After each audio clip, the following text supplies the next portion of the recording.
కాపరి గర్జన ప్రేక్షక మహాశయులందరికీ హృదయపూర్వకంగా స్వాగతం. వ్యూయర్స్, ఈరోజు మనకి ఇంగ్లీష్లో విలువైన వాక్య సందేశాలు ఉన్నాయి. ముందుగా రిక్ రెలీ పాస్టర్ గారిచే విలువైన వాక్య సందేశాన్ని విందాం. రెండో వాక్య సందేశం పాస్టర్ జెఫ్రీ ఇవాన్స్ గారిచే వాక్య సందేశాన్ని విందాం. Grace and peace from God the Father and the Lord Jesus Christ. I'm honored to be able to speak with you tonight, and this is my first time doing that. I'd like to talk with you today about the purpose of life. Why did God make men? What is the ultimate meaning of life? Way back in the Genesis account, God made Adam and Eve. And when he did, he told them to be fruitful and multiply and fill the earth. But he also told them to subdue it. That is, they were supposed to work with the materials of creation and bring glory to God with them. In that garden account, we see that man was supposed to do many things. We see that he is naming the animals, so he is a biologist. We see that he is a tiller of the ground, and so he is a gardener. We also see that he knows where gold is, and he knows where bdellium stone is, and onyx stone, and he knows various lands, and he knows where rivers go. And so in all these things, he is a geographer, he is a cartographer, and he is a gemologist. Man was created to go into God's creation, find the things that God had put there, and bring glory to God. Of course, man fell, and man sinned. And what man ended up doing is he sought to find these things to bring glory to himself.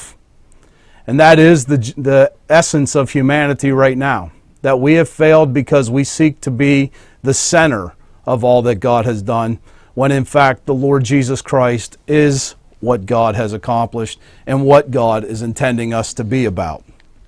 The Apostle Paul tells us this in Ephesians chapter 1, beginning in verse 3 and reading to verse 6. Blessed be the God and Father of our Lord Jesus Christ, who has blessed us with every spiritual blessing in the heavenly places in Christ, just as he chose us in him before the foundation of the world, that we should be holy and without blame before him in love, having predestined us to adoption as sons by Jesus Christ to himself, according to the good pleasure of his will, to the praise of the glory of his grace, by which he made us accepted in the beloved. So Paul tells us a number of things here, and really one of them gets to the real issue of what is man's purpose? Why are we created? What is our place as believers in the Lord Jesus Christ?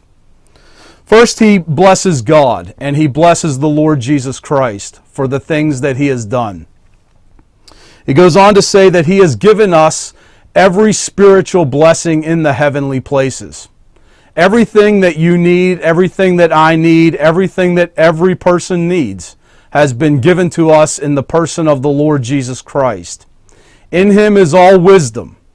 In him is all redemption. In him is all salvation. He is all we need to accomplish that which God has intended for us, the very meaning of life, the very purpose of life. Then he turns to us and he says that we have been chosen in him, and that this happened before the foundation of the world, that God intended for this all to happen. He intended for the creation of man, the fall of man, and the redemption of man through Jesus Christ.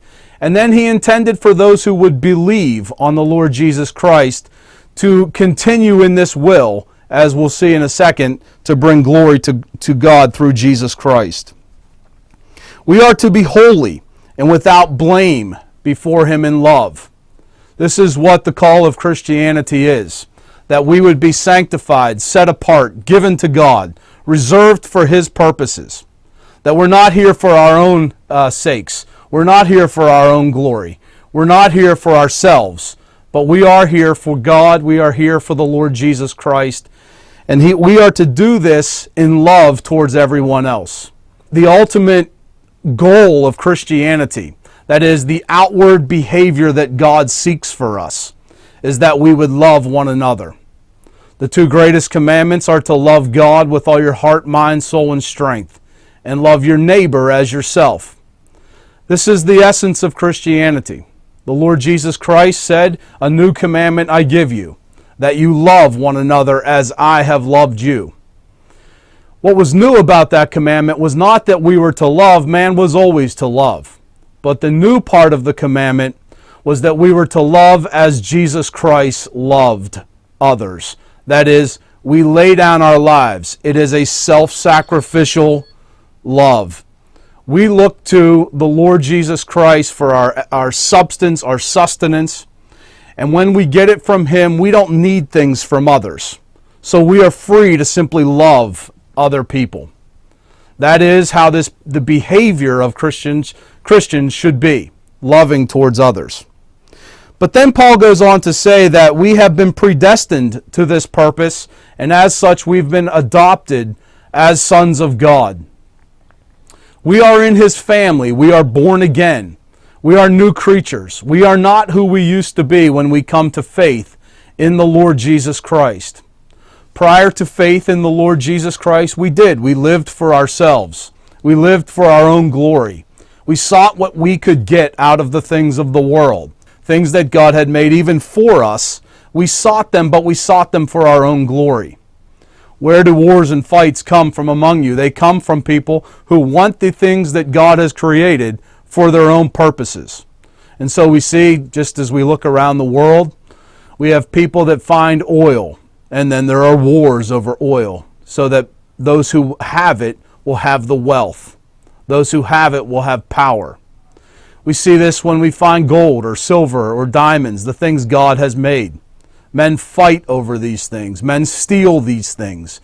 Men want these things. They were for our purpose. They were for our good, but God intended them to be used for His glory, not for our own glory, not for our own self-exaltation. He predestined us then as Christians to be His children, sons that He adopted, that we would act like Him. That we would act like the Lord Jesus Christ who died for our sins. But think of what that's saying. He did not count His own life essential. He was willing to lay it down because of His love for us. We are to act like that. We are to be like His children. We are to love as Jesus Christ has loved. In verse 5, Paul ends the verse by saying, this is all according to the good pleasure of His will. Many times as a pastor I've been asked, what is the will of God for my life? What does God want me to do? And certainly I can't answer specifics. I can't say He wants you to be this particular occupation or this particular occupation. I can't say that He wants you to go to the United States or go to India. I can't say those specific things that God might desire for you to accomplish. But this we can say, that God is working all these things according to first of all, His good pleasure, and that according to His will. What it is that God wants is His good pleasure. He wants whatever we do to be such that we please Him, that we cause His heart to rejoice. We are to be good so as to bring pleasure to God. Paul talks about this in many places. He even prays for this for the Colossian church, praying that they would have the knowledge, full knowledge of God's will and all wisdom and discernment. And that when they have that, they would walk a fully pleasing walk, pleasing to God. And that as they do that, then they will begin to know God, to really understand what God's like. First, we must know what His will is. We must know that in all wisdom and knowledge and discernment. But then we also have to be obedient and walk. And as we're practicing those things that the Lord Jesus Christ desires of us, we come to a place where we really begin to recognize God. We understand Him. We know what He's like. We know how He thinks. We know what He feels like. And so as we encounter more circumstances in life, more situations in life, we can operate as the children of God, as sons of God. We can act like our Father wants us to act. That is the prayer request of the Apostle Paul to the Colossians, or for the Colossian church, but it's not unlike what he's saying here in Ephesians, that we are to please God in all that we do, because we are doing this according to his will. Now, as we end this, then, Paul defines what that will is, and this really identifies for us what the purpose of man is, what the goal of life is, what is the meaning of life, what is life all about. That will, in verse 5, is to the praise of the glory of his grace, by which he made us accepted in the beloved. Let me take the last part of that first. He has made us accepted in the beloved. The Lord Jesus Christ is the beloved. We are in him, and because we are in him who is accepted, we also are accepted. It's grace, it's mercy. There's nothing you can do to affect that. Being in the Lord Jesus Christ is what causes you to be accepted. But here is the ultimate purpose of God, that you bring praise to the glory of his grace. That is, that you make him famous, that you make him understood to be glorious, that you bring praise to him, that as you're interacting with others in your community, in your city, in your country, in your church, you're making the Lord Jesus Christ famous, not yourself. It's not about you. It never was about you. It was never about me. It's about him. And that is what the will of God is for our life, that we would praise the Lord Jesus Christ because of the great acceptance we have been found in him. And for that, I hope you find that will of God and practice it. In Christ's name, amen.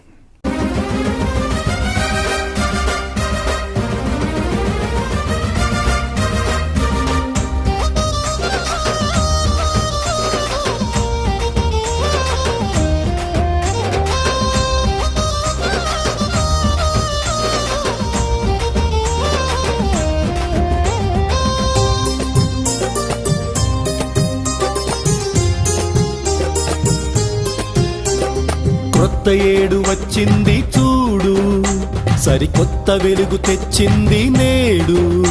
స్వరమెత్తి క్రొత్త గీతమును పాడు, గళమెత్తి యేసు ప్రభువుని కొనియాడు. కొత్త ఏడు వచ్చింది చూడు, సరికొత్త వెలుగు తెచ్చింది నేడు. స్వరమెత్తి క్రొత్త గీతమును పాడు, గళమెత్తి యేసు ప్రభువుని కొనియాడు. కొత్త ఏడు వచ్చింది చూడు. Welcome welcome happy new year, goodbye blessed old year. Welcome welcome happy new year, goodbye blessed old year.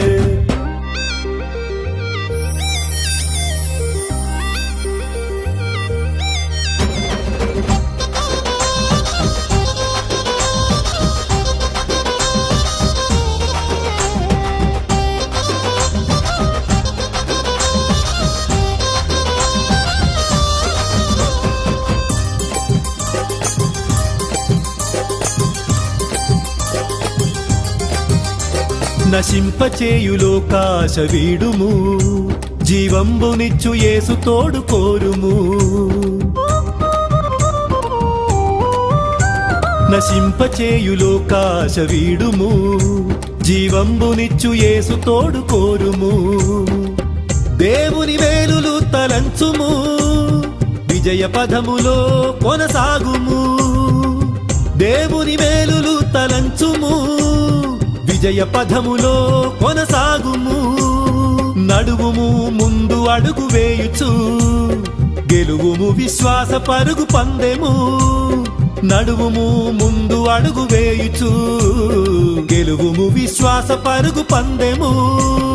Welcome welcome happy new year, goodbye blessed old year. Welcome welcome happy new year, goodbye blessed old year. కొత్త ఏడు వచ్చింది చూడు.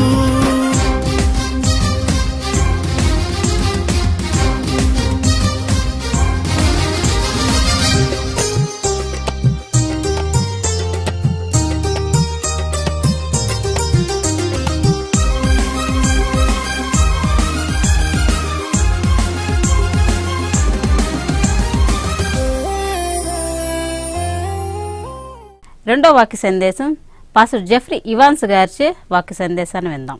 Tonight I wanted to speak to you about hope, because oftentimes in our lives it's very easy for us as human beings to lose hope. And I wanted to bring you to a passage in the Bible. It's Jeremiah chapter 29, verses 11 through 14. I just want to read it for you. It says this: "When the 70 years are completed for Babylon, I will come and fulfill my gracious promise to bring you back to this place. For I know the plans I have for you, declares the Lord, plans to prosper you and not harm you, plans to give you a hope and a future. Then you will call on me and come to me and pray to me, and I will listen to you. You will seek me and you will find me when you shall search for me with all of your heart." So Jeremiah is writing these words to the people of Israel as they're starting their 70-year captivity in Babylon. And you can just imagine what they're thinking as they're being led away as slaves into Babylon. They're thinking, has God forgotten us? Has God forsaken us? Doesn't God care about us anymore? Are we still his chosen people? Are we still the apple of his eye? And you can imagine that they are losing hope, that they're having despair, that they're depressed, that they're going off wondering what will ever happen in the future. And to such people with such despairing thoughts, the prophet Jeremiah says, speaking for God, he says, "For I know the plans I have for you, plans to prosper you and not to harm you, declares the Lord." And that word prosper doesn't just mean economically. The word prosper in the Hebrew means overall well-being. Basically, God is saying, I'll bring you back to your land and I'll get you back on your feet. When I was reading this passage and studying for it, I came across a devotion where the man speaks of this idea that sometimes in our lives we have to look at the bigger picture. This is what he writes: "The history of mankind is full of difficulties and struggles and trials. And when we are in the midst of a difficult situation, it is so easy for us to think that God cannot be in control, especially a loving and all-powerful God. Yet Scripture tells us that the book of history is in the control of God. God is sovereign over it all." He says, and it's a beautiful picture, he says, "We are like little ants crawling across a giant mosaic. And the only thing we can see is the little tile right in front of us. We focus on the little tile right in front of us. But if we're going to understand the beauty of the picture that God is painting, we have to pull ourselves back from the picture. We have to take a God-centered perspective and look down at the whole picture. And as human beings, we have the tendency only to focus on the part of the mosaic that we see right in front of us. That's the problem. That's why we lose hope, and that's why we despair. The image of the ant walking across a mosaic and only being able to see the little piece that he's on is brilliant. In fact, that's what the people of Israel were surely wrestling with. They're being taken away as slaves to Babylon, and all that they can think of is the circumstance they're in at that time. And that's the problem that we have too when we go through struggles and when we go through trials. We go through difficulties, and the tendency is for us to focus only on the trial that we're experiencing. It's the tendency to focus only on the difficulties that we're having at that time.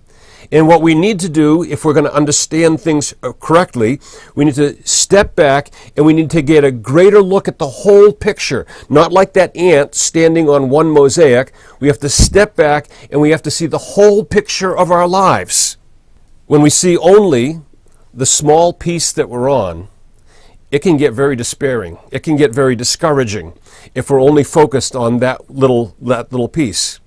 In fact, I saw a picture one time, and the picture was of a beautiful mountain scene.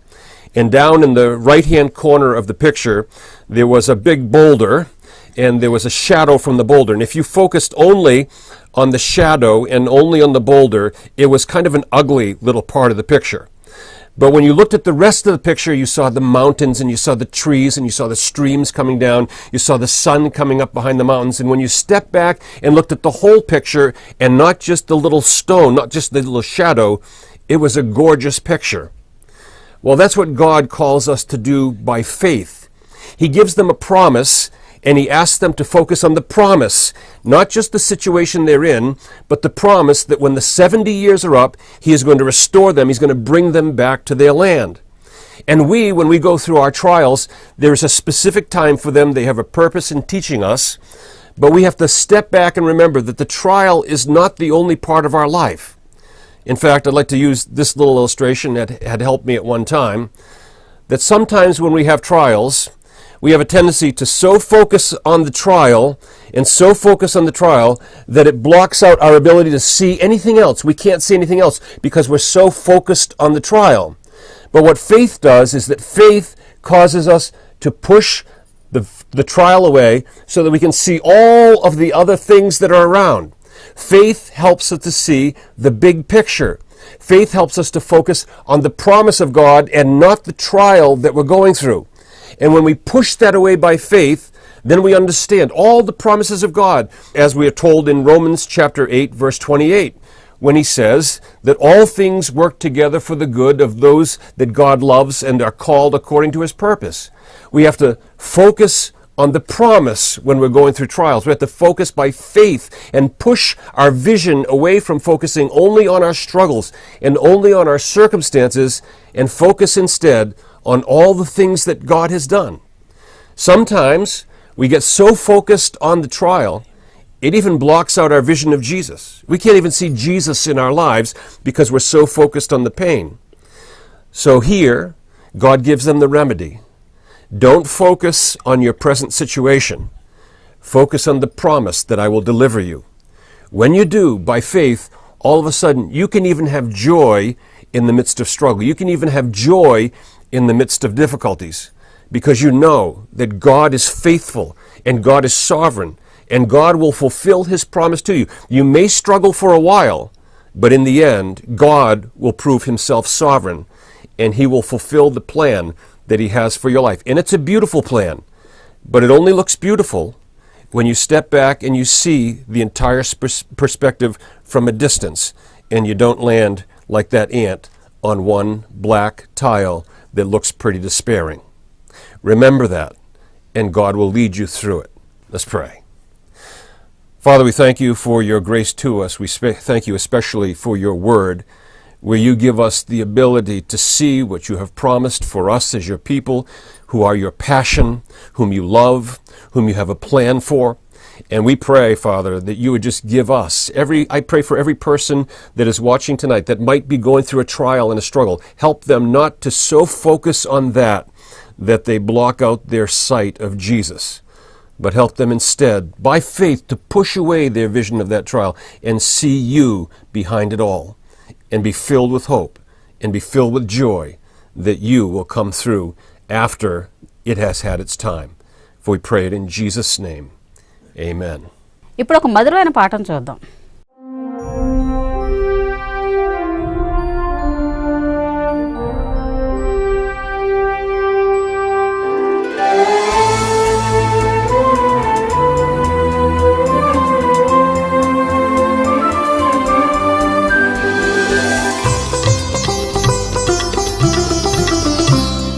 వేకువనే లేచి ముదముతో పాడెద యేసు నామం. వేకువనే లేచి ముదముతో పాడెద యేసు నామం. మధ్యాహ్న వేళ స్మరించెదా మధుర నామం. మధ్యాహ్న వేళ స్మరించెదా మధుర నామం. సంధ్యా సమయమున ధ్యానించెదా ప్రభుని కృపలెంచి. సంధ్యా సమయమున ధ్యానించెదా ప్రభుని కృపలెంచి. వేకువనే లేచి ముదముతో పాడెద యేసు నామం. వేకువనే లేచి ముదముతో పాడెద యేసు నామం. వేకువనే లేచి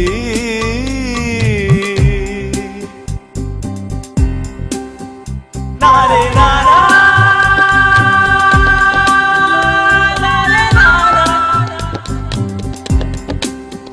Gari, liga, liga, liga, liga,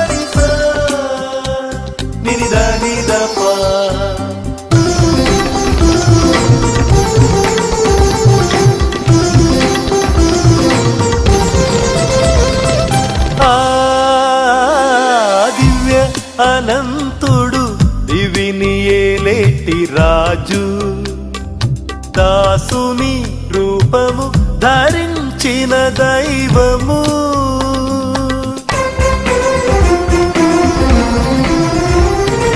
దివ్య అనంతుడు దివిని ఏలేటి రాజు దాసుని రూపము ధరించిన దైవము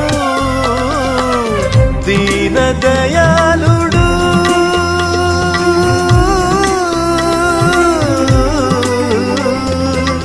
దీన దయాళుడు దురిత సంహారుడు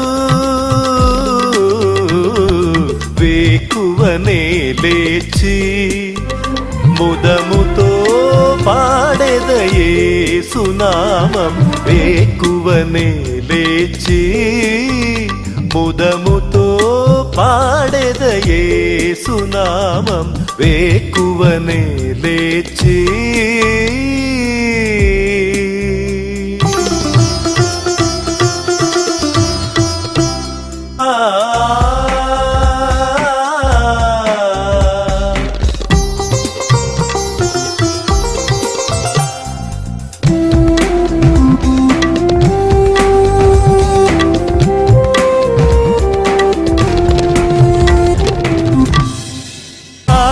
సంభూతుడు అంతరిక్షాధికారి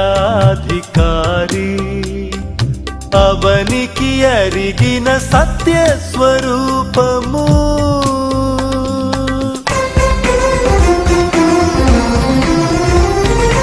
ఆది సంభూతుడు అంతరిక్షాధికారి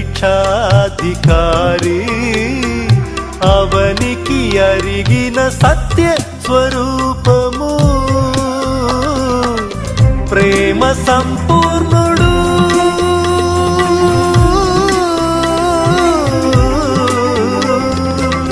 ప్రేమ సంపూర్ణుడు పతిత పావనుడు. ఇంతవరకు 2 విలువైన వాక్య సందేశాలు విన్నాం కదండి. ఈ వాక్యానుసారంగా మనం అందరం నడుచుకోవాలని కోరుకుంటూ మరలా ఇదే రోజు ఇదే సమయానికి మనమందరం కలుసుకునేంతవరకు దేవుని ప్రశిష్టమైన దీవెనలు మన అందరి మీద ఉండాలని కోరుకుంటూ అంతవరకు సెలవు తీసుకుంటున్నాను.